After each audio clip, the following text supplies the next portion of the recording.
Latest video जो बनाए हैं पुलिस को पावर के संबंध में, आप जाकर के देख सकते हैं। लेकिन एक नया कानून और जोड़ा गया है जिसमें पुलिस अब यह तय कर सकती है कि जो अपराध है उसकी गंभीरता को देखते हुए, मतलब जो क्राइम है उसके नेचर के अकॉर्डिंग वो आपको हथकड़ी लगा सकती है। यानी कहीं ना कहीं हथकड़ी लगाने का अधिकार भी पुलिस को दे दिया। एक्चुअल में यह अधिकार पुलिस के पास पहले भी था, ऐसा नहीं है कि नहीं था, लेकिन कंडीशन थी। क्योंकि मनमाने तौर पर आप किसी भी व्यक्ति को हथकड़ी लगाकर लेके चले जाओगे तो उसकी इमेज पर फर्क पड़ सकता है, क्योंकि उस पर आरोप है, सिद्ध नहीं हुआ कि उसने कोई इस तरीके का अपराध कर दिया हो, सिद्ध करते हैं कोर्ट के अंदर। लेकिन जब लॉ में यह प्रोविजन है कि अगर कोई व्यक्ति अपने आप को पुलिस को समर्पित कर दिया और वो जाने को तैयार है तो वहां पे हथकड़ी की किसी प्रकार से कोई जरूरत नहीं है।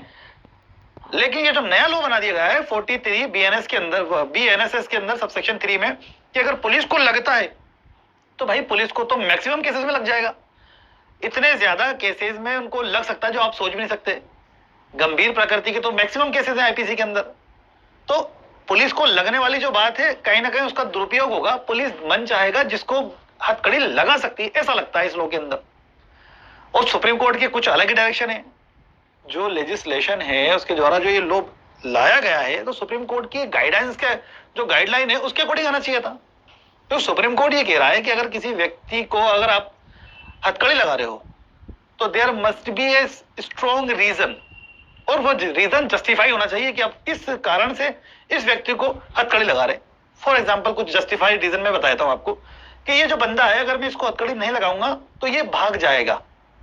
और फॉर एग्जाम्पल ये ऐसा अभ्यासिक अपराधी है, आदतन अपराधी है, जो पहले भी इस तरीके का ऑफेंस कर चुका है और ये भागा हुआ है पहले इस तरीके की कस्टडी से, ये भाग चुका है तो अभी भाग सकता है, संभावना है।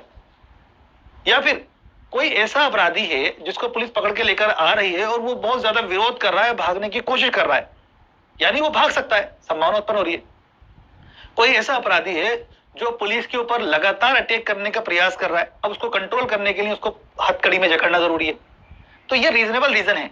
लेकिन जहां एक व्यक्ति को पुलिस पकड़ने जा रही है, चाहे उसने बलात्कार किया है, चाहे उसने मर्डर किया है, लेकिन जब पुलिस के पास पहुंचती है, पुलिस उसको पकड़ती है और वो बंदा जाने को साथ में तैयार है, तो फिर पुलिस को हथकड़ी की आवश्यकता ही नहीं है। लेकिन ऐसे अपराधों के अंदर भी पुलिस को अब हथकड़ी का अधिकार दे दिया है। पॉक्सो के मामले के अंदर हर केस में पुलिस हथकड़ी लगा सकती है इस हिसाब से, तो क्योंकि वहां पे मेंशन किया हुआ इस तरीके के मामले के अंदर पुलिस हथकड़ी लगा सकती है।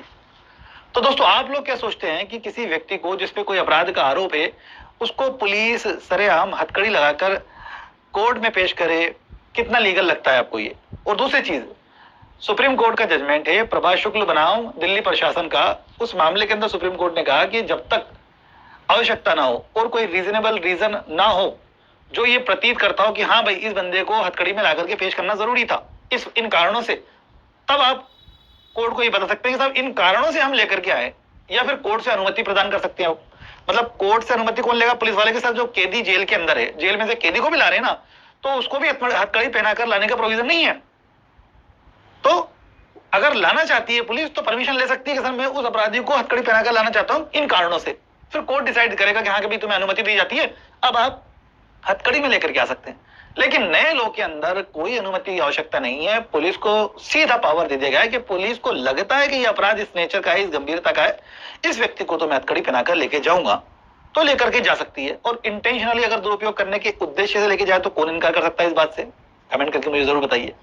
तो क्या कहते हैं इस नए लॉ के बारे में, इसके बारे में आपकी जो भी प्रतिक्रिया है मैं जानना चाहता हूं। और ऐसे ही नॉलेजेबल वीडियोस हमारे चैनल पे आते रहते हैं, इसलिए हमारे चैनल